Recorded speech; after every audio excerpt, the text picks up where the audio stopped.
Welcome to Born on the Bayou Sports, a Houston sports show made for Houstonians by Houstonians. Join Tim Costello and Scott Barzilla every week as they break down the latest in Houston Astros, Rockets, and Texans news. Tim's a former minor league broadcaster, and Scott has written 2 books on the Baseball Hall of Fame. Yeah, if Javier could get it figured out, it would make things a lot easier because he was that guy everybody was counting on this year to be a Cy Young candidate, take that big step forward and help anchor this rotation with Fromber. Since he's come to Houston, you can look at the development of guys like Carlos Correa defensively, Jeremy Pena defensively. I mean, you can Alex Bregman's, certainly I think a better than average third baseman. And now you're putting teams in 3rd and 8, 3rd and 7, 3rd and 9. Now here comes Will Anderson. Pin back your ears, let's go. So if you're Bayou born and bred, or just like spending time in the H, sit down, relax, and stay Houston strong.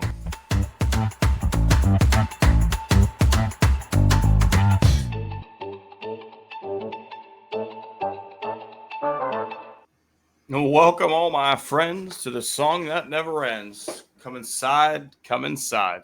Scott, how we doing this week? I'm doing great, and based on I think where this conversation is going to go, I'm just going to open up the room here. What is the most embarrassing injury, personal injury that you can ever remember?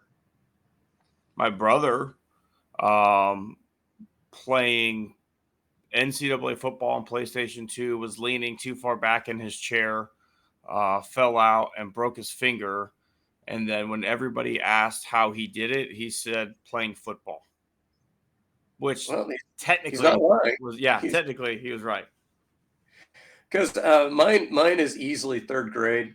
So every Friday in PE, we had a free day basically where we could play anything we wanted to play. And the kids are going out to the soccer fields, and I'm like, I'm going to make a beeline. Ran through the monkey bars. Tried to duck underneath the monkey bars and didn't quite make it. Jammed my nose. In fact, if anybody sees me close up, you can still see the scar from the stitches. I'm pretty sure my nose was broken. And just had the deviated septum fixed last year. So that was definitely an embarrassing injury. The old unintentional self-clothesline. Exactly. Well, go ahead, Scott. Well, you look back on, and if I had done like a few inches here or there, I could have died. No, absolutely. Could have gone to the throat, could have gone to the temple, could have gone really bad. But since it didn't, and we can kind of laugh about it now, speaking of like physical comedy, watched an absolutely wonderful documentary last night on who might be one of the best physical comedic actors I don't want to put us in the same generation, but like I'm still loving to watch this guy's movies versus like trying to get Sawyer to watch, especially one that was shot in black and white in particular. It's gonna be tough, but it's called Remembering Gene Wilder. Yes. It's on Netflix. It is absolutely wonderful because not only do you get a great trip down memory road for what are like just every movie. I'm like, oh man, that one was funny. Oh man, Blazing Saddles, that one was hilarious. Oh man, Young Frankenstein, yeah, like that one was good. But then you just learn more about the man, and it's just like, honestly, it was like if Mr. Rogers was a great physical comedic actor, that really is to me what Gene Wilder's life was. It was a wonderful documentary. I highly recommend it. Well, I was going to say it's Young Frankenstein. He does eventually accept his name. Yeah. Don't want to spoil a 40-something-year-old movie for anybody here, but he does eventually. I will say that for people of my generation, and I think every generation, there is no other Willy Wonka than Gene Wilder. I think the Timothy Chalamet movie was wonderful. I think it's a great backstory for like how he became the Wonka that we know. I really enjoyed it, and I kind of looked to see maybe the next version where you get to see the factory being built. But fuck Johnny Depp, right? Like that guy he made it weird. Like Wonka isn't weird. Wonka is intense. He's the, vibrant. He's not weird. It's the way Gene Wilder played it, because you weren't really quite sure if he was going to let those kids die. And that's what we were all looking for. Exactly. But he didn't. But we learned he didn't want them to die. We're like, with Johnny Depp is like, I think he's trying to kill some kids. Yeah. He walked that line. Gene Wilder walked that line really well. And I could you imagine trying to make a movie like Blazing Saddles today? Oh no, you couldn't. One of the most genius comedic films of all time, right? And it tackles racism. It tackles like the stupid idea of westward expansion. It even like laughs at the idea of law enforcement and gun. I mean, all of it. And it laughs at the idea of these stupid Westerns. And it is, to this day, one of the funniest movies you'll ever watch. Well, my favorite line from that movie is still Mel Brooks, as the governor, where he says, like, we got to do something to save our phony baloney jobs. And you're just like, it's phenomenal. Yes. It's phenomenal. Yeah. Yes. All right, Tim. So diving into it here, obviously we bring up weird injuries. So I opened this question to you before we went on air. Do the Astros need a sleep coach? See, and I don't necessarily know if it's a sleep coach, but like I would for sure be hiring like some of the people that do those sleep studies and like record people and watch how they sleep, number one. But number two, okay, the amount of money that we have invested in this team, Scott, we went through the whole process of you getting fit for golf clubs on our previous podcast, right? We really kind of broke it down for the audience, what that process was like for you. Oh, sure. You cannot tell me that process does not exist for a mattress. I have to believe if you're spending the amount of money that these guys spend on a mattress, like $5,000 for a nice mattress, you're going to tell me there's no fitting process to make sure I get the right one? Why? And Mattress Firm is a fucking sponsor of the team. Gallery Furniture is a sponsor of the team. No one should have sleep-related injuries. But based on what the Astros are saying, we've had 3 this year. Well, no, imagine this. Put your thinking cap on here, Tim. So think about this, how hated the Astros are league-wide. Most of these sleep injuries have occurred on the road. Certainly Alex Bregman's did. So can you imagine bringing Mattress Mac or a Mattress Firm guy on the road, walking into the hotel room and telling hotel management, no, this mattress is not going to do. I'm going to need you to bring in another one pronto. Baller move. Could you imagine that, just that scene? I would love to be a fly on the wall looking at how hotel management's going to be looking at that situation. It's a baller move, I got to say. Like, if you now had like a second team equipment bus that was just full of mattresses, and like when you rolled into every town, you're like, they're giving out room assignments, and like the mattress guy is right next to the guy getting the room assignment for the players. And so like he's rattling off like, oh, Mattress Bregman 312. And so like they're handing out a room key, but they're handing out 2 because one's going to the guy lugging his mattress up to 312 too. Because you obviously you want to keep using your mattress every time because it's been fit to you. So I mean, it's a solution. Yeah, it is. I don't know if it's cost effective, but it is a solution. Yeah, I mean, how much does it cost you to have fucking Shea Whitcomb playing third base, not making tailor-made double play balls because his throws are more towards left center field instead of right on the money than Alex Bregman's would be? You can't really put a monetary value on that, but you can put an ERA value on that. Yeah, you certainly can, Tim. So, obviously, and I wrote an article for Crawfish Boxes. I think this was like last week, right after our show. And basically, I had a to-do list for the Astros in the offseason. And so we're just going to talk about this issue. So I can see 3 possibilities or a combination thereof, right? So possibility number 1 is this team cannot diagnose injuries for shit.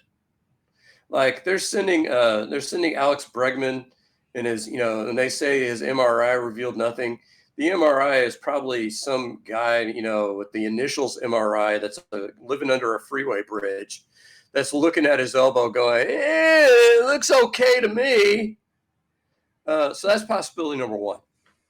Possibility number two is they diagnose these things, but they don't know how to treat them. Their training staff is just not up to snuff. Or number three, they're just lying their asses off. So out of those three, which do you think, as Tim is showing his answer, but for those of y'all who are participating in the listening medium, I'll let Tim give his answer verbally. Let me go line by line with what you said there. Let's say it's option number one and they are bad at diagnosing, or let's say it's option number two and they're bad at treating. I cannot physically in my mind find a way that one of the medical fucking capitals of the world, one of the greatest medical centers in mankind's motherfucking history, cannot diagnose injuries properly or can't put together a plan to treat injuries properly. So somehow, Scott, it's really hard for me to believe that the Astros are just poor at diagnosing things, right? I think somewhere in their mind, and I feel like this is mostly since Jim Crane came over or took over as the owner, because I don't remember Drayton being this ridiculous about injuries. They've never been honest. They've never been honest about what is going on, ever. We were talking before the show. Cristian Javier slept on his arm wrong and got Tommy John surgery. Kyle Tucker fouled the ball off his shin. We're told it's a bone bruise, and they came out today and say hope to have him back after Labor Day. So we're looking at like most of June, all of July, all of August, damn near 3 months for a bone bruise. You're telling me like he couldn't have even DH'd in that time period? Okay. Now we're looking at Alex Bregman, who told us he slept on his arm wrong, and it'll just take a couple of days. And you're like, okay, he's 30. You're like, yeah, we've all been there. And now today, he comes out and says he's got a pain management issue and is probably going to have to DH more throughout the rest of the season. It's just something he's going to deal with. Like, it's just really hard for me to believe that whatever this initial diagnosis that they're putting out there isn't some sort of gamesmanship, because at this point, why else would we be just bull-faced lying?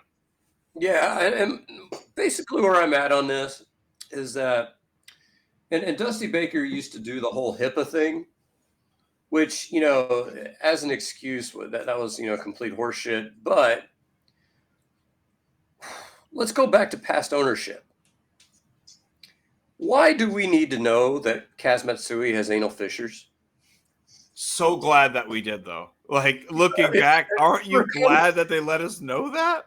For comedy, but can we spare the guy? I mean, so to me, that's a great point, though, Scott. We went from literally one end of the fucking spectrum of like, we are going to embarrass you nationally with your medical diagnosis, so now we won't tell you anything. Like, I bet that guy was hoping they would have said he tweaked his quad getting out of the tub today. Like, I bet you Kaz would have killed for that fucking information get out. Nope, we let everybody know that he got anal fissures. Well, think about it this way. So think about, and some of this is player driven, because their contracts forbid certain activities. Like, remember when Jeff Kent got injured as a Giant and he said he got hurt washing his car? Yeah, but he's actually dirt biking. Yeah, exactly. Or Moises Alou tears his ACL running on a treadmill. What was his real one? I think it was skiing. Okay. I think it was skiing is I think what it was. But remember Lance Berkman playing flag football with his church, stepping in a hole, blowing. I think that's actually what happened though there. Yeah, that is what happened. But see, so the whole thing is, so if you sit there and you were to tell me as Alex Bregman, hey, my elbow is swollen. It's sore. I don't know why. But, until the swelling goes down, until the soreness goes down, I'm going to be out of the lineup. What would you have said? What happened? How did you do this? Well, but would you have taken that as saying, like, if somebody said, hey, it's a repetitive use injury? Okay, that makes sense, right? A little dead arm at this point in the season. Guy makes a lot of throws from weird angles. One could have, a little stinger. So, the same thing. I mean, guys are getting Tommy John left and right. So if you had been, say Cristian Javier said like, hey, we're not sure, maybe it's the, workload building up over the last couple of years, arms just, tired, we're going to check into it. With Tucker, that injury is just bizarre. And they came out immediately and just said like, oh, he'll be back in a few days. No. But if they said like, man, he's got, he fell to off his leg, he's going through a lot of It's pain. not responding well to treatment at the time. Yeah. We don't have a timeline. Why is that hard to say? But I feel like almost they think it like puts them in this position to be able to go into the trade market and go get a guy because they don't think we need him because Tucker's coming back. Well, then you didn't even fucking go get a guy, right? Like whatever advantage you think you have from keeping this information close to the vest, you don't even take advantage of that, right? Like you're telling me there's nobody on the Toronto roster that they were willing to throw in with Kikuchi for the package that we sent over there? You're wrong. You're absolutely wrong. We're picking up fucking Ben Gamble. You're telling me there's no throwaway player we could have made the trade at a time when they were DFAing Kevin Biggio? Like he's a left-hander. He can play all over the place. He's a better hitter than fucking Ben Gamble. Yeah, and I think what kills me there is I was thinking about actually, I was considering a hat tip for Dana Brown because I think, Kikuchi has turned out to be a good pitcher. And I absolutely. Yeah. And I think Ferguson, he had a couple of rough outings to begin with, but he's turned into, a fairly decent relief pitcher. Certainly better. Ford's been a great pickup. Yeah, certainly better than Rafael Montero. Dubin's been a nice pickup, I think, overall. I think Scott. King has been a nice pickup overall. So the guys that they bring in, certainly on the arm side, but this team is throwing out laughable. Yeah, today's lineup was a joke. Laughable corner outfield options. And, I don't know. I mean, I was listening to 610 the other day on the way home. I almost had to pull off the road, Tim. The afternoon guys, like whenever they were sitting, when Alex Bregman's out and they were, pulling Yardon from the lineup that one game, they're like, hey, how about Mauricio Dubon hitting second? I almost pulled over to the side of the road because it's not safe to laugh and drive at the same time. Certainly not hysterically. Yeah, I mean, I don't want to be that guy, but let's be honest. Like, you and I both know there's not a single, like, legitimate just baseball guy on Drive Time Sports Talk Radio at 610. Like, it doesn't exist. They got Texans. They got former Texans players. They skew Texans, right? But at the end of the day, with the situation the way it is right now, with Bregman out, you sat your Don on Sunday and you had a game that you won 2-0. You had 3 legitimate hitters, and after that, it's 6 out. I mean, we literally got hits from 3 positions in the lineup, and the rest 6 were 0 for the fucking century. Okay, now Bregman's back. We got 4 legitimate hitters, but you sat Altuve. And I get it. 18 games in a row, day game after a night game. It's a getaway day. But this is a game you need to win. The Red Sox are a wild card in contention team. You're starting to build your lead in the division up a little bit. And then the next 6 or 7 games, I think it's 7, are going to be tough, right? Baltimore's a fucking damn good baseball team. And the Royals are no slouch. Like Bobby Witt Jr. They're in the playoffs right now. Yeah. Right. Bobby Witt Jr. is in the MVP discussion. Like, in a world where Aaron Judge doesn't exist, right? Like, Bobby Witt Jr. is the MVP. Yeah, no, that's true. And if you look at this view from the last 15 games from 20,000 feet, they're 11-4 in their last 15 games. And really only one truly awful baseball team, because the Rangers at the time they played them, going into that series, you could foresee the Rangers working their way into the division race. Now, since those games were played, the Rangers have gone in the tank. So, they're no longer in the race. But you win, you beat, you're 4-2 against the Red Sox. You're 3-0 against the Rays. and you're 2-1 against the White Sox and 2-1 against the Rangers. I mean, that's pretty good baseball. But I think when you look at the 4 games we lost, you could point to the same problem in all 4 of those games. And that's the fact that this team has an inability at times to score runs. And that's particularly true when you're pulling hitters out of your lineup. And I get it. I get that you can't play 162. But to me, my attitude would be different. My attitude would be, you could have conceivably, depending on what happens tonight, had a 7-game lead in the AL West after this series.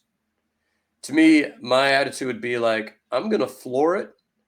I'm going to build up as big a lead as I can. And then when we get into early to mid-September, when our lead is maybe insurmountable at that point, then let's go ahead and sit some guys. Absolutely. But now you have a 5-game lead and you're 4.5 technically. And if the Mariners win tonight, it's 4-game lead. Now it's a pennant race again. And what I see happening really, Tim, and I don't know if you feel differently, I think this team wins the West. I don't foresee, that kind of issue happening. But do you see this team winning 3 playoff series? Not the way it's built right now, right? Like, I think. But how's it going to be built differently?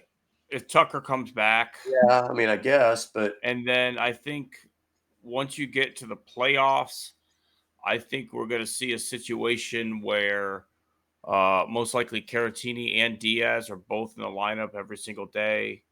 Like I think there are lineups that could be built that are better than what we've put out there, right? That's why we get frustrated.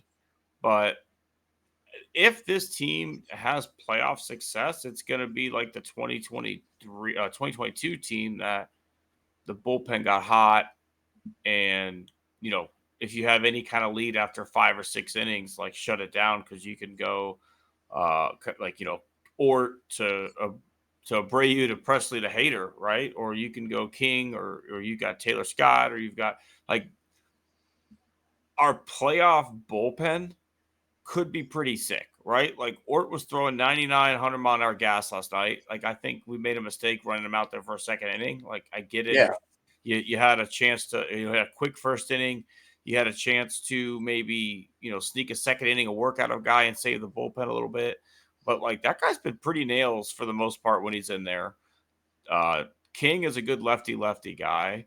Abreu is who he is. Presley, hopefully, this back strain was the reason he struggled a little bit after looked like he'd righted the ship for a while. And Hader looks back to being Hader, at least in save opportunities. Yeah. So, and Ferguson, Ferguson looks pretty good lately. So on that side of things, if I could see a scenario with great starting pitching and a great bullpen where the Astros make a run, but I could also see a scenario where, we leave a fucking village on base and lose a bunch of heartbreakers. Because here's a stat for you, Scott. The Astros have had 48 plate appearances with the bases loaded and 2 outs this season. They're 4 for 44 in those 48 plate appearances. Yeah. Well, that happened today. 091. Well, that happened today where you load the bases, where Trey Cabbage, of all people, draws a walk to load the bases. And then, of course, you had a runner on third and no outs, and Singleton strikes out, doesn't make contact. Bregman ends up popping up, and then Jordan strikes out. I mean, that's almost the ball game right there. And it makes you wonder, because it was at this point in the lineup, what if Altuve was playing and leading off? Yeah. But, what happens then? Yeah. You got a clutch hitter with a chance for an RBI opportunity, a contact guy or something, anything. But I don't know, man. Like, I think Espada has gotten better as the season has gone on. But, there were times where we were frustrated with Dusty's lineups. We'd be like, what the fuck is he doing today? But, like, Espada's lineups are puzzling at times. Like, truly puzzling. You've had issues at first base all year. And now, finally, now we're playing Yiner at first base. Like, okay, why didn't we start this in May? Like, why didn't we start doing this? Or why does Caratini not play anywhere but catcher, but Diaz is willing to be moved around? I don't know. Why is, as you said, Altuve getting a day off? Why is Jordan getting a day off? When he's normally, you're telling me DHing can't be a day off? Like, I don't understand why you can't swing it 4 fucking times and that's it for your day. Like, he's not playing the outfield, he'll just DH. Or, it just, I get we've got a lot of injuries and there's not a lot of quality major league bats on this roster right now, Scott. Like, you're going in this year counting on Chaz being the Chaz of last year, and this is worst case scenario with Chaz McCormick. You thought you had something in La Profito. He really wasn't worth a shit. You had this top level prospect that you thought you had in Pedro Leon. He couldn't hit water if he fell out of a boat. DeZenzo's got a hole in his swing. Shea Whitcomb's okay. But, like, you're really starting to see some of the depth issues, at least position player wise, in the system right now. We're not really hitting on a lot of these call ups. Well, yeah, Will Wagner would looks awfully good in Toronto right now. And I think really Espada has had a lot more to deal with than what Dusty did. I mean, I think Dusty had a much better roster to work with. I think that, generally speaking, he's managed the pitching staff fairly well. There's some things that I would quibble with, because I think he's left Kikuchi in too late into some of the games that he's been in, like maybe 1 or 2 outs too much. Maybe some of those games, if he pulled him after 5 innings instead of having him go out to the 6th, maybe, I think that'll come with time too, Scott, right? Like, I think as you have more games under your belt, you get that feel a little bit better. Yeah. But I think left and right field is just an absolute train wreck right now. I don't know who you throw out there. Like, to me, when you mentioned Ben Gamel, yeah, let's play Ben Gamel, because what is he going to, what's the worst that's going to happen? But that shows how bad it is, right? Yeah. You let yourself be in this scenario by using everything you had to go get Kikuchi, which I get. Like, he's been fantastic. But again, you had a guy who literally got fucking cut. They got nothing for Cavan Biggio. You knew you wanted Kikuchi for a month. Like, the reports were out. Everybody knew the Astros wanted Kikuchi. Why couldn't you have made that fucking trade work when they were trying to DFA Cavan and just get him too, right? Like, just get me you cannot tell me that getting Cavan Biggio back to Houston, he would have been more comfortable and probably would have been better than Chaz. I refuse to believe that right now. Chaz is awful. Like, the other night he had a base hit, a stolen base, and scored a run, right? And on the post-game show, everyone's talking about how this could be it. This could be the start. This could be it for Chaz. It was last night. The base hit was it was 2 nights ago. But the base hit was a jam shot off the end of the bat that barely got out of the outfield. Literally, it was so fucking queued up, it had backspin on it when it landed on the grass. Like, he stole a base. Congratulations. And then scored on a scorcher from Dubon.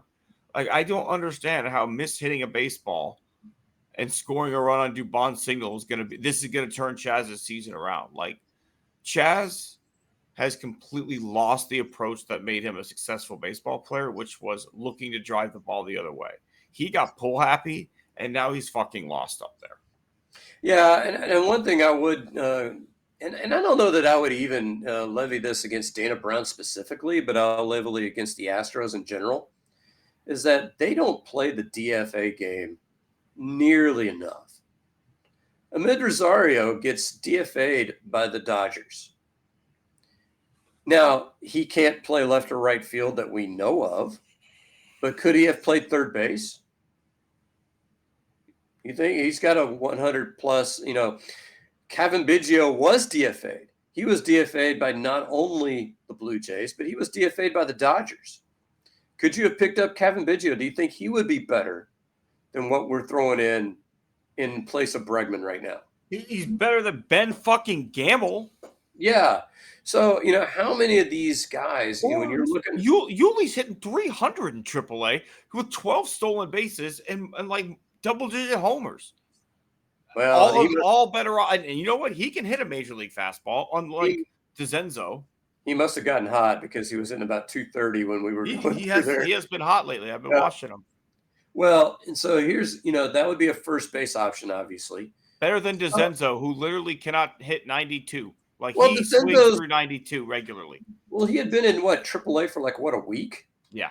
And so, I mean, this is a guy that needs to cook a little longer. He's a guy that I think could be a guy. He's not next ready. year. Yeah, it could be a guy next year. Could be a guy maybe in 26. But he's not the guy now. Yuli can play third too, by the way. Well, and we want to go ahead and pay off on something we were talking about last week, where we were joking about injuring Chas McCormick, so we could get somebody on the playoff roster. Well, playoff rosters are set August 31st, September 1st. So if you really want to injure Chas McCormick, I guess you can, but it wouldn't be necessary. But why not pick up a guy now? It's not August 31st yet. Take a flyer on a guy, which finally doing the Ben Gamel, who's been at AAA for most of the year. Why not, whenever you're cutting some of these guys, take a chance on them. Because before you brought up Shea Wilcom, you had, Lesmus Diaz, who had 3 plate appearances as an Astro. And you're like, oh, we can't pick up Amar Rosario. We'll have to cut Lesmus Diaz. You're not even using him. And before that, you had who was the Ofer guy? Kessinger? Yeah, for the season. Oh no, we can't. We might have to cut Kessinger. Well, shit. I wouldn't be surprised if eventually we find out that Jim Crane was actually Kessinger's godfather or something, and he's just trying to take care of his godson. He didn't know. You don't have to actually play. We'll pay you the major league minimum. You'll have a nice salary, get a couple rings, and then retire. And their body's in great shape because you never actually fucking played, so you don't really have any injuries. Just pick up a couple late inning defensive appearances and some pinch running. Yeah, you'll hit 10 times. You'll go for 10. It'll be okay. It's going to be fine. Yeah, it is frustrating, Scott. And I'll get into it a little bit more later on with, I'm not going to call it a scumbag, but it'll probably be my horse's ass of the week. But you made a comment previously about you shouldn't be ignoring in victory what you would complain about in defeat, right? Yes. And in these lineups, the other night against the White Sox, we won 2-0, but if Fromber's not unbelievable in that game, there's a good chance we lose that game because literally only 3 guys got hits and the other 6 guys took it over. And Yainer is on a heater right now and saved us in that game. So, we can't ignore the fact that we are potentially heading into the playoffs with an Oakland A's level fucking lineup right now. Yeah, absolutely. Absolutely. All right, we'll Scott. save that for later, yeah. But let's talk something about, a lineup we have a little bit more optimism about. Your Houston Texans lineup. I think we all know who the starting, 11 are going to be on offense, especially the skill positions. We've got a pretty good idea for most of the defense. But what are some of your predictions for the Texans' final 53 roster spots? Well, I mean, I think we talked about, the big one, John Mechie, through those first 2 preseason games, had not looked good. And this last game, that was the best game Mechie's ever played, regular season or preseason. 6 catches, 68 yards, a touchdown. The best catch he made is one that didn't count as a catch. In the first half, he caught one, couldn't get his feet down, but it was because it was an errant throw by Case. And he was doing great just to get anywhere near that football. So I think John Mechie makes the team. They were talking about it on the radio, and I think one of the things that you can't underestimate is that you saw how much love was given to him when he was making plays. I think him being a part of this team is just an emotional boost for the rest of the guys. And so I think that was my child turning the light off on me there. But the other one is, I think, Jawar Jordan, to me, came up very big in the second half. Yeah, as against 2s and 3s, but he showed that he could be a third down back. I mean, he caught several balls out of the backfield and made some plays. So those are the two guys that I think, to me, came out looking really good.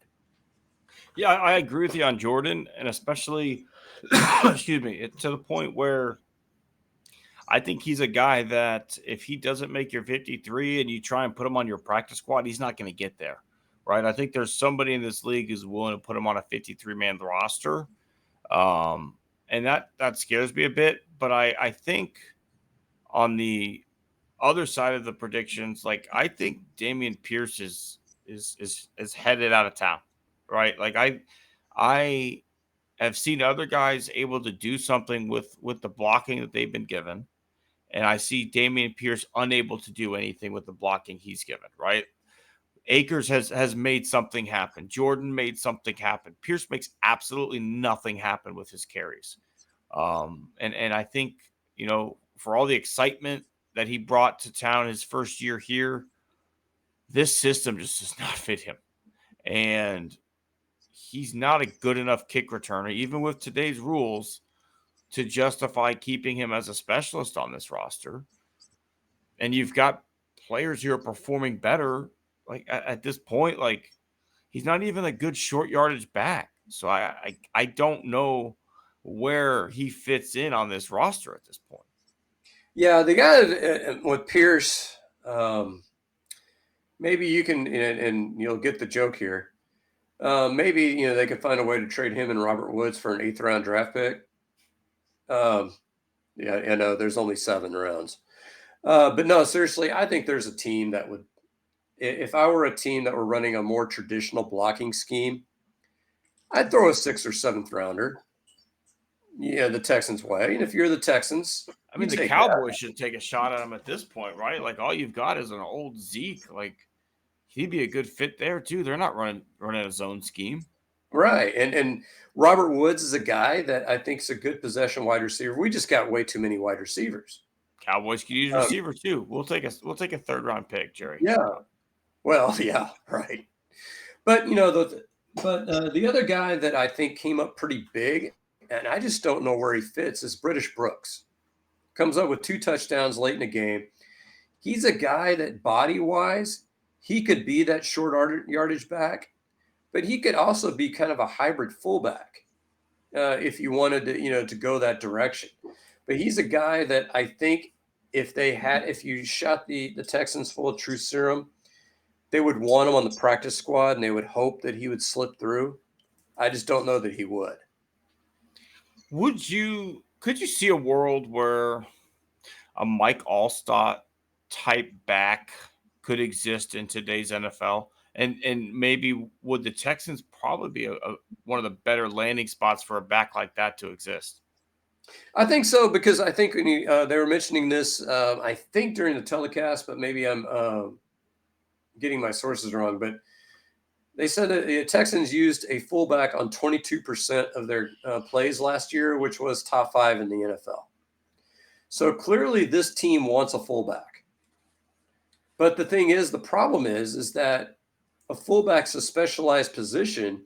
And so if you have a guy that can just be a fullback, I don't know that that's a hard position to justify. So, we've talked about, the wide receiver that we got from the Rams that could, potentially play, that position in addition to special teams. But British Brooks is another guy that could play fullback, but also do some other things for you. And I think with what Bobby Slowick does, that versatility is unbelievably valuable, right? When you can maybe line him up in the backfield, line another running back up in the slot, and in the words of W, a little trickeration coming right at you. Yeah, because so Andrew Beck, he was okay, but what else does he do other than fullback? He had a kick return for a touchdown. Yeah, that was kind of well, they make a big deal of the fact that he scored 3 different ways. Well, okay, that's nice. He had 3 touchdowns. So he literally had 1 each way. So, I mean, I don't know. It's kind of like, saying, hey, I scored 2 points, had 2 rebounds and 2 assists. So, I filled up the stat sheet. I used to say I was the king of the triple single, man. I'd give you single digit points, single digit rebounds, single digit assists. Anytime you want me, coach, I'm ready. Single digit turnovers. I could do it 0 4 ways. turnovers, Scott. I protected the basketball. Get out of here with that shit. You didn't have one turnover, just one odd, Never in my career did I turn the basketball over. And if anyone tells you anything otherwise, they're lying. Okay. All right. So on defense, did you see anything on defense? I don't know how much of the game you watched, but I didn't get to watch a ton, but I've watched a lot of the all 22. I'm a NFL Plus subscriber, so I do watch the all 22 version later on. I love our defense. I'm so excited. Derek Stingley, that interception that he made was just fucking filthy. Like, that's a play that a wide receiver makes diving for a football like that, right? Like, nope, that's our cornerback. Like, when I was a kid growing up, right? Like, the fast guys who couldn't catch, those are your corners. The fast guys who could catch, those are your receivers. Well, he's not in that mold, man. This guy can go fucking get it with the best of them. yeah, that was an impressive play. I love the Jalen Petrie play because he's playing close to the line of scrimmage and he's right there, But here's the other part of that, and this is where I hesitate to read too much into this game, particularly on the defensive side, because I think we just saw the worst offense in football. Yeah. I was about to say Daniel Jones isn't. You can't take 2 picks off of Daniel Jones like, oh, we took a starter. Like, he's not really a starter. He is, but like, it's like when Nathan Peterman was starting for the Bills, right? Like, this isn't really like a good starter. And I think, and I was thinking this at the time, but his contract should come with the laugh tracks. I mean, come with the what? Laugh tracks. Oh yeah. I mean, it's just you think Daniel Jones $30 million a year. I mean, it just that's. But it should be the Kawhi Leonard like awkward weird laugh that everybody made fun of after it went viral. And so we get 5 turnovers from the Giants, and late in that game, you're just like, you start feeling sorry for that team. I think you're looking at the team with the number 1 overall pick, and I don't know what quarterbacks are coming out next year. Can't be worse than Daniel Jones. Yeah, I'm not like on the John Harris level of like, scouting prospects or Lance Zierlein or people like that. But we'll figure it out by October, November. We'll figure out, who's coming out and who's going to be, really good. And that guy has Giants written all over it, because the only other teams that have a chance at being number 1 overall, like the Patriots, some people point towards, but they got their guy in Drake May. So I don't know if any other teams that are really going to be that desperate for quarterback. Yeah, Vegas, but I don't think Vegas is not going to be that bad. I think they have a good enough roster. But I think they're going to be willing to move up. I think after what happened last year, thinking that Bo Penix would probably fall to you, next thing you know, Atlanta goes and messes it all up. I think Vegas is going to be willing to pay the price this year. From a lot of the scouting I've been hearing, take this for what it is. Donovan Smith, University of Houston quarterback, going into this season has a chance to be a first-round guy. It's based a lot on like the fact that he's 6'5", he's got a good arm, he's athletic, like he's kind of what they're looking for in a quarterback. And if he could show you something this year, there's a chance he plays his way into the first or at least second round. Well, and the hope is the old Tulane ball coach is going to, come up with a better offensive system than the girl y'all had coaching there the last few years, who is now at TCU as an analyst. And I'm like, and the thing is, I don't know about U of H, but never hire a coach with a girl's name. And they've done it twice. I'd hire, if there was a coach named Sue, I'd be those kind of guys, they grew up tough, they grew up mean, because their dad made a decision when they named him Sue. But it wasn't, it definitely wasn't Dana, and it definitely wasn't Kim. So you're gonna have to go. I think Kim Helton had a radio show where he gave relationship advice when he was the head coach at U of H. That's actually pretty dope. Like, I'm not gonna lie, when I was at UH, if I could have like called in and be like, "What's up, coach? Man, there is a smoking hottie in my lit class, and I just can't get with it. Like, what do you think I should do?" He's like, "Well, son, here's what I would do. I'd have a couple guys block some people out of the way for me. That way, there's no You're gonna run your interference. hand around. Yeah, that way there's no one in the way of you getting in there. And I want you to run. I want you to run the old dating dive right up the middle. You get right in her face and you give her your number. That's what I would do." Yeah. So you got to hope the better things are ahead for U of H, because Tulane. I watched them play. Obviously, they took it to USC in the Cotton Bowl, not this last season, but the season before last. Beating Caleb Williams. I think I think obviously USC lost that game more than Tulane won it, but they put themselves in position to be there with a lesser roster than USC had, certainly. I don't know. We got the right coach. It takes time to build a program, and I think that'll happen. But I just wanted to mention, as you were saying, we don't know who those guys are. I just thought it was weird that a quarterback who really hasn't had a ton of success, wins and losses wise at the college level is a guy who's being looked at for size, arm strength. You know how it goes with the NFL draft. Guys fly up boards for their measurables and not their intangibles.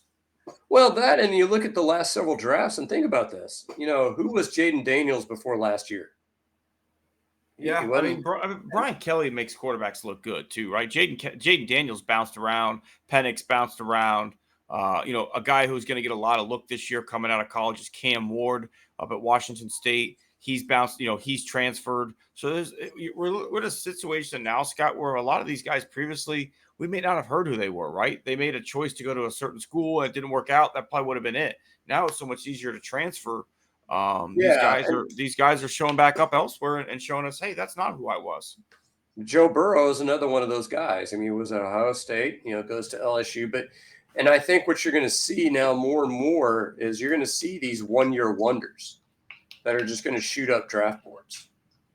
We don't know who these guys are now, but that's what's end up happening. Absolutely. But getting back to the Texans 53, we had a situation in the last preseason game where Davis Mills did not play. I think a lot of Texans fans assumed a trade was happening. I even reached out to you, was wondering if you knew something. But I think you explained it pretty well. They were, Mills is pretty safely locked in as the number 2 on this team. They got one spot left. Is it going to be Tim Boyle? Is it going to be Case Keenum? I personally thought Keenum played better. Scott, where do you think that final quarterback spot is going to go? Well, we were joking about the fact this, because we do a chat on the site.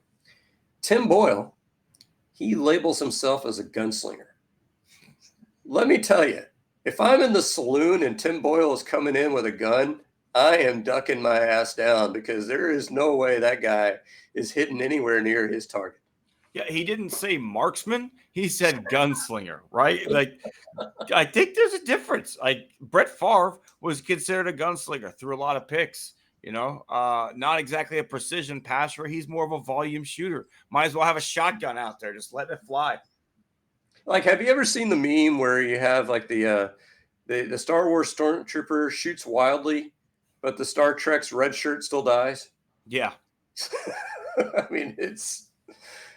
so to me, the only way I could see Tim Boyle winning the job is if they have a wink handshake agreement with Case saying you're going to be an assistant coach. Yeah. That's the only way I see it happening, because he was technically 10 for 15. And so you're looking at that going like, but it's against threes. And a lot of those were passes out of the backfield.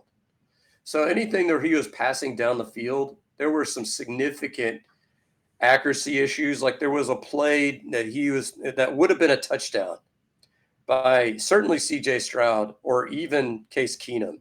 Or Davis Mills. Yeah, where he underthrew it so severely that the guy couldn't even come up with the catch. I mean, it was... I think Tim Boyle, the only reason he's still in the league is because he backed up Aaron Rodgers. Like, that's the only reason this guy's getting run, because they think maybe he picked up a little discount, double check knowledge but I think you and I can both agree, like, he just is not good. Like, I get it. It's for the third quarterback spot, but the knowledge that Case Keenum brings on the sidelines, on top of his ability to, like, hey, go win a game. If you need to win one game, Case Keenum showed you last year he can go win a game. He won't turn the ball over. He'll give you a chance to win. And having that guy come over to CJ after a drive and say, hey, what do you think worked that drive? What were you seeing? Tell me what you're seeing out there. Tim fucking Boyle's not doing that. And if he does, what can he tell CJ? Like, Case Keenum started in 1 playoff games. Like, Tim Boyle has carried the jockstrap and bags and pads for Aaron Rodgers. Like, there's a difference. Yeah, I think he was a regular quarterback in the year before Rodgers got there, when they decided, fuck Zach Wilson, we're going to go with anybody else. And so they went with a carousel of guys. And I think he was one of those guys. And, God love him. They exist. He was probably a good college quarterback, I'm sure. But, there's lots of good college quarterbacks. Max Duggan, second in the Heisman Trophy, TCU quarterback, he just got cut by the Chargers. So, and probably rightfully so. Yeah, and I could have told you that in college. I watched him play where, there were some, touchdowns where it looked like our receiver was fair catching a punt, that he was so wide open. And it's like, that's just not going to happen in the NFL. Yep. There's only 32 teams, my friends. There are hundreds of colleges, right? Like, it's just that's the difference. The talent is spread out. The best of all the best of all the best now make it to the NFL. Like, so at that point, you have to be one of the best of the best. And Tim Boyle isn't. He's going to be off this roster. I think the wide receiver room, as you mentioned, I think Woods is gone. I think you have to keep both Hutchinson and Mechie at this point, right? So then your 6, I guess, wide receivers are Diggs, Tank, Nico, Noah Brown, Mechie, and Hutchinson. Is that do you feel good with those 6? I do. I wouldn't be surprised if they put Noah Brown on IR now that you can give guys a return designation. And that gives, like, maybe, I don't know, Steven Sims or somebody like that, a month to show what he can do. Because I don't know that this team has settled on a kick returner. They tried Pierce. Pierce did not look good, even returning a kickoff. So I don't know who's returning kickoffs or punts for this team. It should be Tank Dell, but they won't do that. Yeah, I agree. I mean, he's certainly shown. I certainly wouldn't have him returning kickoffs with the way. Not with the new rules. Not with the new rules, for sure. I think the new rules really make it so you need a running back to return your kicks, because essentially it's like blocking at the line of scrimmage, and then you get through, you're gone, right? So at that point, or you need like a Jacoby Jones type, like the real tall built receiver, like a 6'3", 6'4" receiver who's got some speed like that. But I don't see a world where Tank Dell wants to take that beating on a kickoff. But man, I saw him return kicks and punts at UH, and he's electric. Yeah, and he returned a punt, in one of the preseason games and looked really good. Dario Ogunbowale is one guy I'm not sure about, because I know he's versatile, backup kicker, special teams guy. I don't know if he can return kicks, but that's where you start getting into that roster crunch. Because if you start looking at, at Mixon, Akers, Jawar Jordan, British Brooks, there's 4 running backs already, and I haven't even included Pierce. So I don't know if you dump Ogunbowale and keep British Brooks as kind of a hybrid fullback kind of guy, but then who's returning kicks? That's kind of the question. Nope, you're absolutely right. It's going to be interesting. It's certainly going to be interesting who's going to be that guy. Sims has done some nice things, though. I mean, when he's had it, but this new kick return rule is just, I don't know what the ideal kick returner really looks like anymore. Like, I don't know yet how this is going to truly play out to where, like, do you think we truly know what we need for kick returns at this point, Scott, going into the season with a brand new rule? Yeah, I don't know. I mean, that's one of the ways where you hope that that extra preseason game kind of gives us an advantage. That we've seen it more often. And really in the third game, you're not going to get any starters. So you might as well dump, Steven Sims and Abu Huawei out there and say, okay, you guys are returning kicks. May the best man win. Maybe that's the ticket. I don't think it can be Pierce because he's just too indecisive. And really, when you look at the all 22, and they've been saying it, and you said it last week, and I, absolutely agree. The blocking has not been terrific. There haven't been a ton of holes for Pierce to run through. However, all of the other backs are able to get 3 and 4 yards when Pierce gets 1. And I think that's just the difference. And we haven't even seen Mixon yet. And Mixon, they say when he's running in camp, just has an extra gear those other guys don't have. So, maybe he gets 5-6 yards. Yeah.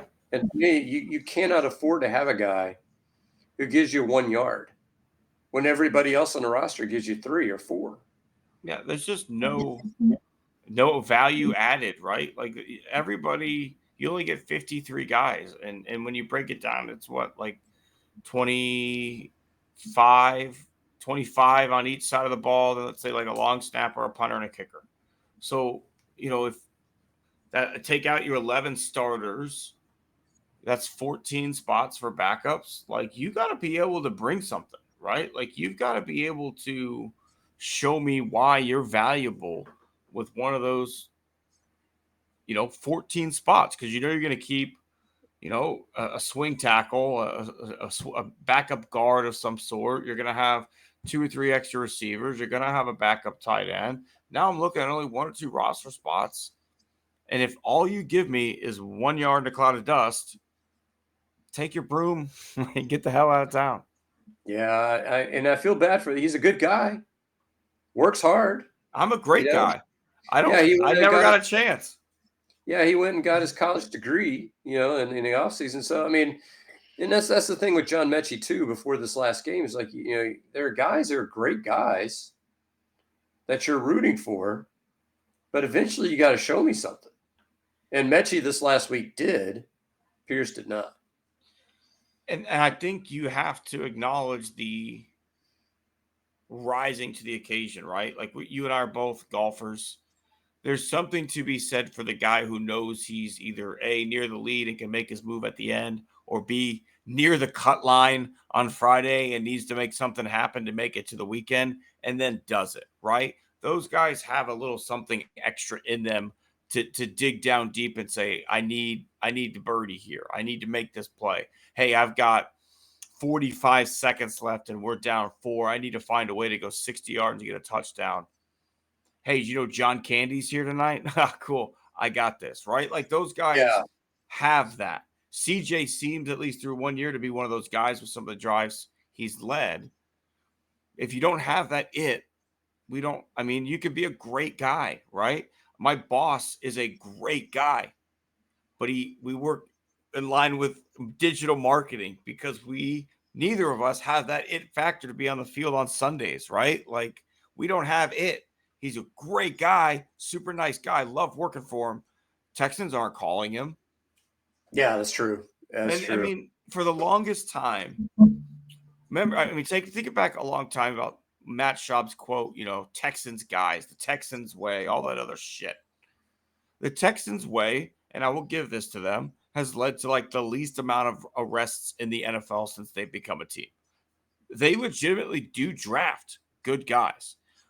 But I think you and I could both agree that locker room has lacked some nasty for a long time, right? Like there hasn't been that just level of nasty on the JJ was fierce. JJ wasn't nasty. Yeah, and I think what hits me is when I joined Battle Red Blog, my column was called "The Value of Things," because I think what's hit the Texans more than anything is that they have overvalued those quote unquote glue guys. Like they run out and give God, who was the Kevin center? Walter? Oh my God! Oh, sorry, Scott. Who was that center that like stole the weights and took them home? I don't remember that. Was that the one And from Notre Dame? yeah, and O'Brien gave him a shitload of money because he's like, That's this great. the one whose brother's on the Cowboys, Zach Yeah, it Martin. was. Yeah, that's right. Nick Martin. Yeah, So Nick Martin, he steals weights. So O'Brien's like, man, that's my kind of guy. He's taking weights home so he could work out at home. He's a tough guy. Let's give him some money. And it's like, or when you give Bernard McKinney a ton of money, or Zach Cunningham a ton of money, or you're giving Whitney Merciless a ton of money. Those weren't bad football players. They were decent football players. They just weren't worth the money you gave them. And that's why, when I came up with the value of things, it's like everything has a value. And so, and it's not to say that, so nobody is truly worthless. Dameon Pierce is not worthless. He's a good human being, but he doesn't bring that value you need to your roster. You got to have somebody. You got to have somebody who can do some other things. You mentioned this last week. Your point was spot on. Is like, how many running backs are you truly going to see get carries in an NFL game? So if you're going 4 deep on your running back roster, your fourth back is not getting carries. So he's got to do something else. Maybe catch balls out of the backfield, maybe be a special teams demon, something. You got to bring something to the table. absolutely. And unfortunately, we're just not there with Pierce. But Scott, I think it's that time of the show. Let's start giving out some awards. It is time to name our horse's ass of the week. You want to take it away? Yeah, and I feel bad doing this one because he just invited me to be a part of his Facebook group. And, he allowed me to put a little Jerry. And he allowed me to put a little promo for this show on his Facebook group. Even better. So there's going to be some people, maybe 3 or 4, Tim, maybe even him, that are watching / listening to this show going like, what the fuck, man? What are you doing? All right. So 2 things. So my horse's ass goes to Tyler Milner of 6'10". 2 reasons, Tim. 2 reasons. Number 1, sports karma. You're a big believer in it. I'm a big believer in it. So you're standing on the tee. It's the 17th tee. You're playing in a tough match. Maybe it's handicapped, so you're playing net scores, right? And your opponent hooks it out of bounds. Are you laughing? No. I'm taking a sigh of relief. What? But why aren't you laughing? You haven't teed off, Tim. So why aren't you laughing?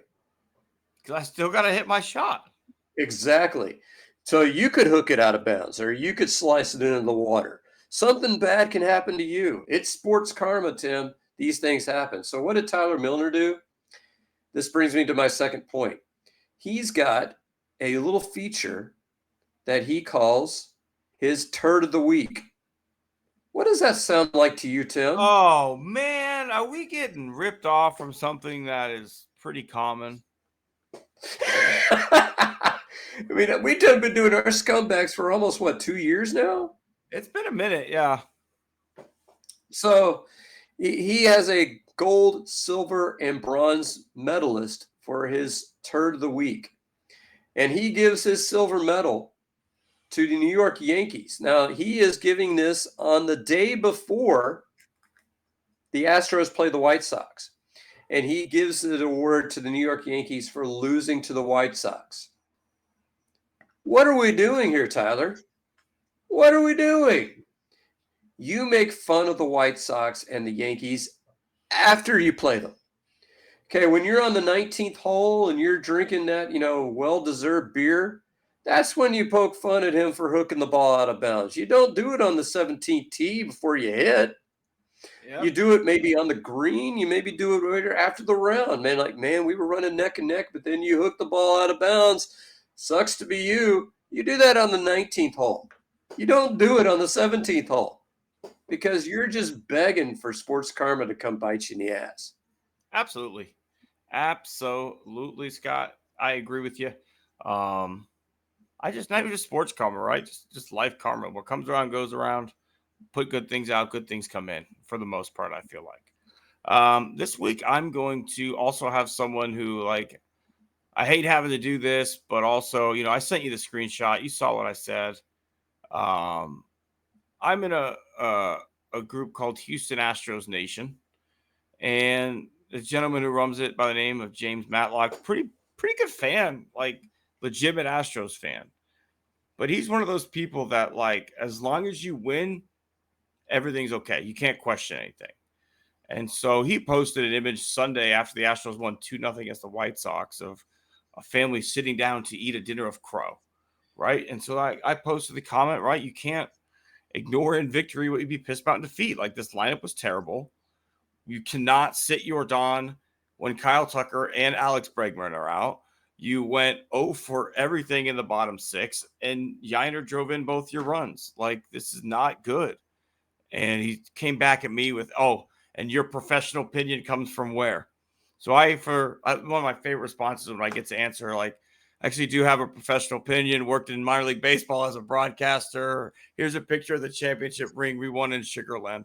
And never got a response after that. But for that comment alone, just because you don't manage the Astros doesn't mean you don't have valid opinions on things. There are plenty of people, yourself, myself, people at Apollo Houston, Chandler Rome, Michael Schwab, Landry Locker, not Landry Locker. There's another guy I'm thinking of on Twitter who's a pretty good follow. But those guys are not managers of the Astros, but they cover the team. They do a good job. They have opinions. They let you know their opinions.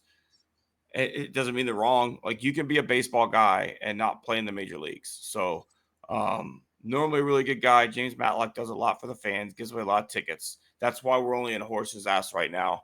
But definitely I think when you go after people for having an opinion that is right, just because they're not the manager of the team and they won anyway, doesn't make you better. Well, and this is what kills me about that opinion. So are you going to sit there and tell me, as bad as the White Sox are, and as good as Framber Valdez has been in the last 2 months, that you could guarantee he's going to shut them out? I mean, there are two Especially pitchers. the way Robert was swinging in that series. Well, there are two pitchers I could say that about in baseball history that I can think of, just not even in recent memory. That would be Bob Gibson circa 1968. And that would be Sandy Koufax circa like any season in the early 60s. I'd add Nolan. Yeah. If you like in his prime and with the Astros, especially if you had a dog shit team, you could pretty much bet on Nolan shutting them down. Yeah, but you can. But if you look at his numbers, you can't guarantee it. True. I mean, you could sit there and say, yeah, I think Nolan's going to come up big. So if you're if you're kicking out an offense that's saying, hey, I think we can scratch out a couple of runs, I'm sorry, that's not good enough. It just isn't. I mean, and sit there and, well, looking back, Framber Valdez shut them out. Sure, he did. And you got lucky. But you can't count on your pitchers throwing zeros. It's just not realistic. No, absolutely. Absolutely, Scott. I couldn't agree more. Let's turn to the positive, though, and let's tip the cap to our favorites of the week. Scott, who are you tipping? All right, so favorites of the week. So a tiny tip of the cap here to Tim, who's gotten his hand in the writing game on my Substack. Scott, I was going to give a secondary tip to you for getting me into the writing game. And he produced some really good work. Tim's Mind Cannon on the Thoughts of a Native Texan right there. And one of the articles he wrote was about the history of free breakfast and, some of the criticism against it. And so I'm going to tip my cap to Pasadena Independent School District because they decided before the school year, every single student in the district gets free breakfast and lunch. No questions asked. And I think that's the best way to do it because number one, no kids going hungry. Number two, they're not going to ask you for your ID to see if you're in free and reduced lunch. So no kid has to be self-conscious about the fact of, if I type in this code, everybody else is going to know my family's poor. I don't have to worry about that. You just come into lunch line. They give you a plate of food. Boom. That's what you're doing. Doesn't matter if you're living in, going to Pasadena Memorial High School where everybody is pretty much middle class, upper middle class, or if you're going to, say, Pasadena High School, where maybe things are a little bit on the lower socioeconomic end. You're getting free food regardless. And, I don't know what corners they had to cut elsewhere in order to pay for that, but I'll accept a few cut corners if it means that no kid's going hungry. Yeah, man. And here's the thing about it. You may not necessarily 100% need that service, right? And here's where I get frustrated with the world. Like, oh, I don't need it. So, not everybody needs it. We don't need to do that. But like, there's some nights where every parent's been through this. You're just like, you forgot to go grocery shopping. Mm-hmm. You're just dog shit tired from work and you don't have it in you. And it's so relieving to know, you know what? They have lunch is free. I don't have to worry about that tonight. I can go to the store tomorrow. I don't have to go to the store at 11:30 at night to go buy stuff to make lunch because I forgot I didn't have time today and I can't send my kid to school without lunch. I take for me, I love packing lunch for my daughter. I take pride in sending a top-notch lunch. But there are still days where like, crap, I forgot because I sliced my own lunch meat. I forgot to defrost another pound of meat. Oh crap. And it's nice on those days to when she had free lunch to be able to say, oh, she can get lunch at the school today. It's twist torpedo day or crispito day or whatever it is, right? She'll be happy. And then I'll get turkey out tomorrow. So I absolutely agree with you on that hat tip there, Scott. Great job by the district to make sure that it just makes everybody's life easier. It's great for the kids. And it's again, it's just a nice thing for the parents who like, even if it's just once in a while that you have to use it, those times where you literally have to, it's a godsend. Yeah, I mean, we in Clear Creek, I mean, they have like a debit system where we just put money in, and so that's how we pay for lunches for Ann. Yeah, but then you got to do math, right? Oh, when's the last time Yeah, I put lunch in? She's bought 4 times. Is there enough? It's just I agree yeah, that there shouldn't be cash registers in schools. I'm sorry. Like I'm with you that it's a great thing that Pasadena is doing, and wish more schools would do it. And who knows? Maybe if Tim Walz and Kamala Harris get into office, we might get something like that. that's right. All right, who do you got, Tim? I'm actually going to tip my cap to Yainer Diaz this week. You want to talk about being on a fucking heater? You do not step away from the table when you're on the heater that Yainer is on. He had 3 straight games with a homer. At one point, it seemed like he was single-handedly carrying the offense on his back, playing first. Maybe not the best defensive first baseman in the world, but he's given it his best shot. Calls great games when he's behind the plate. Him and Fromber have been spectacular together since they regrouped after the incident where Fromber started calling his own pitches. But I'm tipping my cap to Yainer for almost it feels like single-handedly keeping this Astros offense afloat at times. Absolutely, and he came within about a foot of having in that 2-0 game of it being 5-0. Yep, And he was robbed, and he got robbed, but twice before homering in like the 5th inning last night, where he smoked, not robbed, but I mean he hit one like 100 miles an hour right at the second baseman. Then he hits one deep in the hole. It's short, and that's shortstop for the Red Sox can go get it, man. He made an unbelievable play, and then he hit a home run on the third at bat. Yeah, and obviously, had the walk-off for the only win against the Red Sox in the series. And you notice that Jordan whispered something to him as he was walking up to home plate. So, Jordan probably telling him something to look for. He told him not to worry about the velocity and to make sure that he gets the timing down because Jansen does a lot of that weird pause and, dance around shit to try and throw you off. Yeah, and so, and I'd have to, a tiny, tiny hat tip to Dana Brown because, we obviously criticized him earlier, but I think you could say that the moves that he has made have been positive. Because you're looking at Victor Caratini sitting in there with an 800 OPS, and then Yainer's getting up there in the high 700s, after this heater. Obviously, the catching situation is well in hand. And so hopefully if Jim Crane is listening to this podcast, hey, can be a guest on, maybe we'd love to interview you. But other than that, maybe just let Dana be Dana. let him make some of these decisions, because he clearly knows, particularly when you're kind of shopping around the edges, who to pick up. Absolutely, Scott. Absolutely. Couldn't agree more. But that's our last of the nice things. Let's move on to what apparently is our now stolen segment, Scumbag of the Week. Scott, some people have offended us. You and I need to recognize them as such. They are our scumbags of the week. Take it away. All right. So this one's a late addition, but I've kind of noticed it lately. So mine is going to go out to the quote unquote mainstream media. And media, when you were going through journalism school, just like I went through 1 year of journalism school, the definition for media has changed dramatically, especially since I've been in college. But I'm sure since you've been in college as well. Technically, on Substack, I guess you could call us media. We're having a podcast. You could call us media if you really wanted to get out there. But mainstream media, your traditional news sources, and I've made this analogy before, but I'm going to make it again. They seem to think that their job is to make sure that there are just as many strikeouts as there are walks. They're going to call just as many balls as strikes. They're not worried about whether or not the pitch is actually a ball or actually a strike. So what are they doing this time?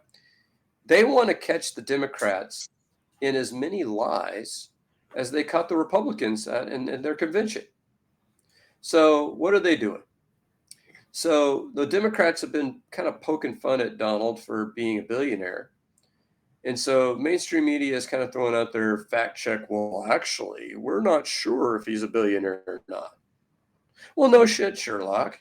That's kind of the whole point. Thank you for playing along.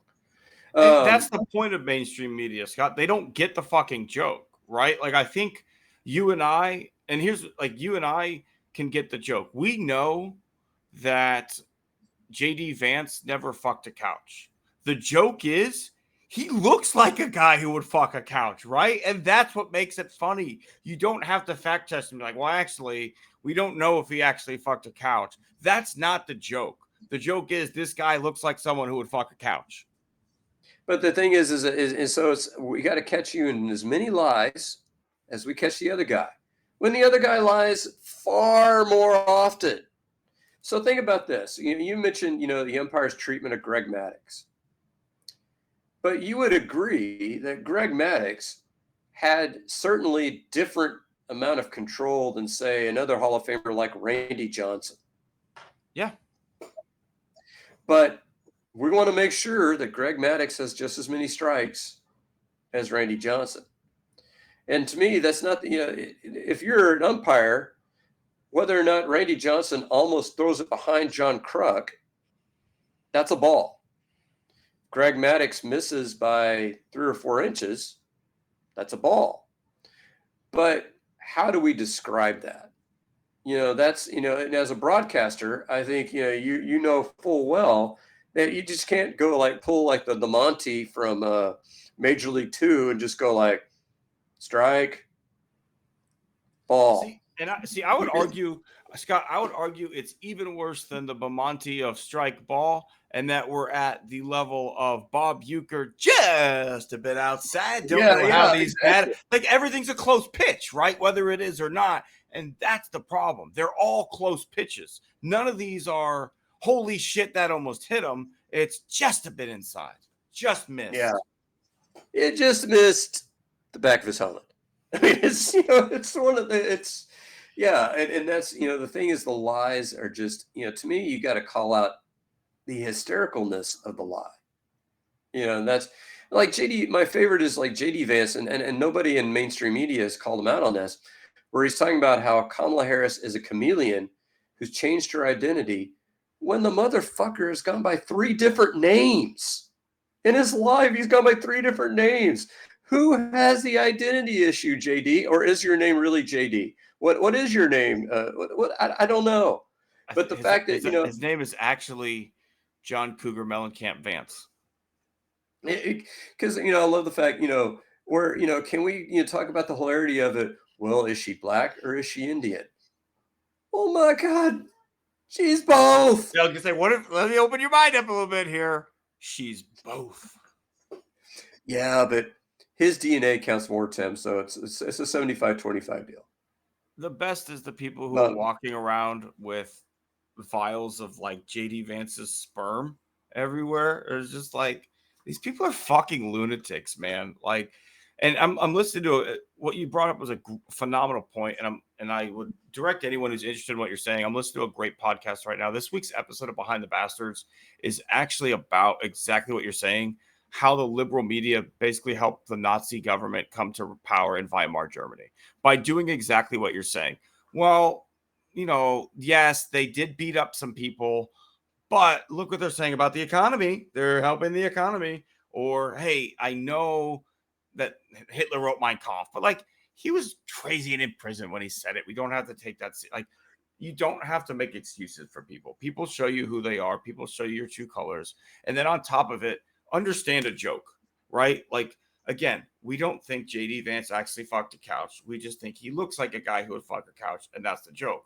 But the right doesn't understand that. So they go with the whole Tim Walz is drinking horse semen thing. And it's like, that's not funny because Tim Walz doesn't look like a guy who would do that. Whereas JD Vance looks like a guy who would fuck a couch. Hence the joke and why MAGA comedians are never funny because they don't understand jokes. Rob Schneider's not fucking funny because he doesn't understand how jokes work.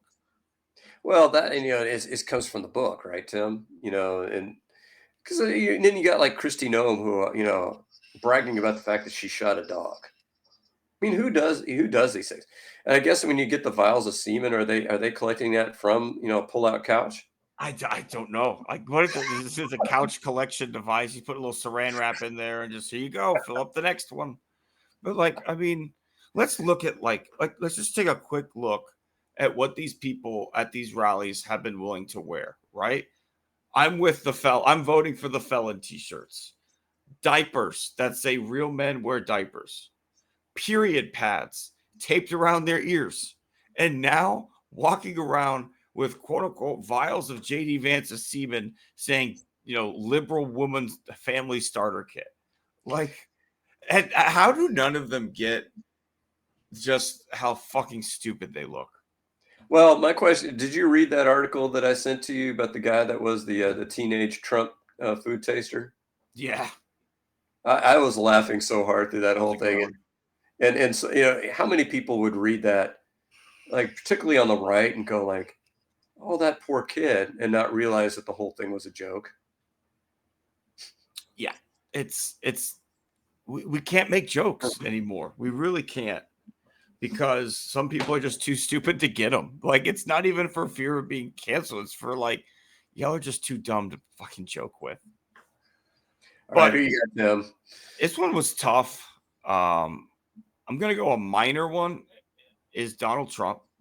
And it's almost laughable because he used AI generated images to make like Swifties for Trump shit.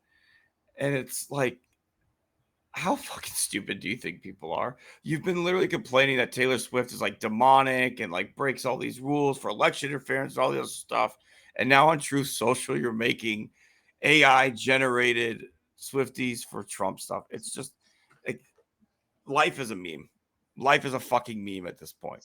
But my real scumbag this week is gonna be someone. It's this transformation, or at least this unmasking has been really hard for me personally because growing up, Harry Potter was pivotal to my life experience.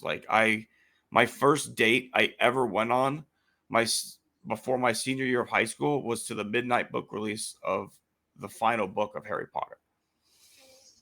J.K. Rowling is an absolutely fucking disgusting human being.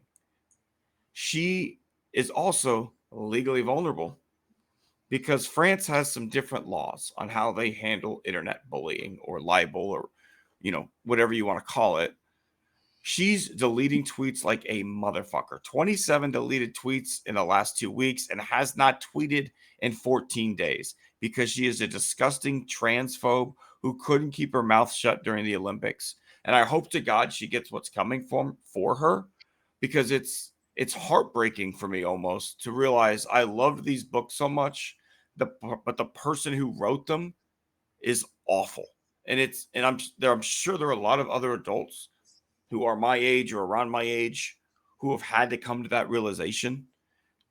And it's frustrating, right? It's almost the only thing I can think of is like maybe for your age group, like growing up being a Michael Jackson fan, loving Michael, and then next thing you know, all the child abuse stuff starts coming out, right? To have this thing that was just such a pleasant memory in your life now be associated with just disgustingness. I really do hope she gets what's coming to her, but she is 1000% my scumbag of the week. I think that's a good call, Tim. I mean, and unfortunately, that's what happens with artists. I think there are a lot of them are off kilter. My favorite story, and I don't know if you'll guess, but do you know how Edgar Allan Poe died? I thought it was suicide, wasn't it? No, they actually do this test in law school where they give you symptoms of a famous person and not tell you who the famous person was, and you have to diagnose what killed them. Okay. Rabies. Okay. But my point is that you got Van Gogh cutting his ear off. You've all these people, Andy Warhol painting the same damn soup can, about 70 times. These people, they're all a little bit off, and I envy them in some sense because the ability to be creative. Like I've written for years, and I thought, man, wouldn't it be cool to write a novel? And I don't think I can do it. I don't have the stamina or the ability to come up with something creative enough to do that. So it does often suck whenever and Ernest Hemingway was also kind of, he died of suicide. He was kind of an asshole. Giant alcoholic. Yeah. I mean, it's just a lot of these writers and these artists. You mentioned Michael Jackson, but, there's so many others who, I mean, imagine being a Ted Nugent fan, from, the 70s and realizing, oh, shit, so what do you do?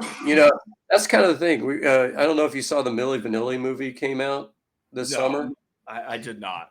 But the Milli Vanilli, because that happened right in my prime, right? My prime teenage years. And people are burning and destroying their albums. And it's like, you like the music. What do you care whether it was, fat white German people singing rather than those two guys? And it would be kind of the same as, like if you really enjoy Ted Nugent and Kid Rock, would you destroy their albums? No. Knowing they turned into But turds? like, also, who could really truly say that they enjoy Ted Nugent?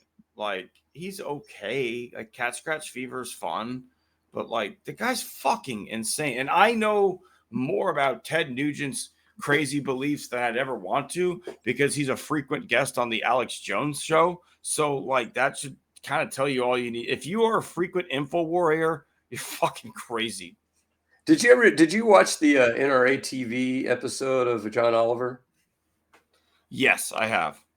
So you remember the Charlie Daniels, quote, Yeah. and then John Oliver riffing off of that, the lake dog. That was my favorite. He's out in the middle of the lake for reasons we all know right now. We don't want to get into crocodiles and running around perpetuating that human crocodile cycle of violence. It's a world you're going to be confused by it. Exactly. Exactly. But who didn't enjoy that song? The devil coming down to Georgia. Everybody kind of has to enjoy that song. But they were great in Urban Cowboy. They were wonderful when they're performing up there at Gillies. Well, and do if you had a 45 of that song, would you destroy it just because Charlie Daniels is a dickhead? No, and I still have my Harry Potter books, but it's still frustrating to know that, like, this is how that person believes. I'm not gonna burn my shit because I'm not someone who just breaks their stuff that they paid for. Right? There's a great scene in Straight Outta Compton, right, where they're like, "Are you bothered that these people are burning your albums?" He's like, "No, they paid for them. I don't give a shit." Yeah. So now here's the question, though: are you gonna let Sawyer get into it? I mean, she already has. It's a little too late for that. But and leave it at that, right? Kind of just let her enjoy the stories for what they are. And it's just so weird because she's got gay characters in the stories, right? Like Dumbledore is gay. She's come out and said Dumbledore is gay, but she's a giant transphobe. It's just weird, man. It's really, really weird that she's this fucked up of a person. It's sad, and she's our scumbag this week. Yeah, I agree, Tim. And it's a good scumbag because I've thought that about her for a while. But Scott, as you mentioned, we're both now writing Thoughts of a Native Texan. Feel free to come check us out on there. You are also on Battle Red blog and the Crawfish boxes. And then starting not this Friday, but next, I will be on the Zap Network once a week calling some high school football games again. Very, very excited to just broadcast live, man. There's nothing like being live at a game and knowing that there are people out there who wish they could be there, can't be there, and it's up to you to make sure that they know what's going on. Absolutely, Tim. So, yeah, you're going to have to get to know a lot of athletes because Arlington's a pretty big school district. It is. Luckily, get some game notes, get a roster, and we're doing 3 schools consistently. So I'm sure I'll see a lot of the same guys over and over again, get to know the coach a little bit, get to know what they do offensively and then really kind of dig in. So, but they do football, basketball, and baseball. I'm hoping to do a little bit of everything, whether someone's, pounding the pumpkin as they cross the timeline or tossing the pill down the sideline to a contested catch at the pylon. I'll have it covered. All right. Looking forward to it, Tim. All right, everybody. We appreciate you joining us here this week. We will be back at you next week. Same bad time, same bad channel here on Born on the Bayou Sports. We'll see everybody next week.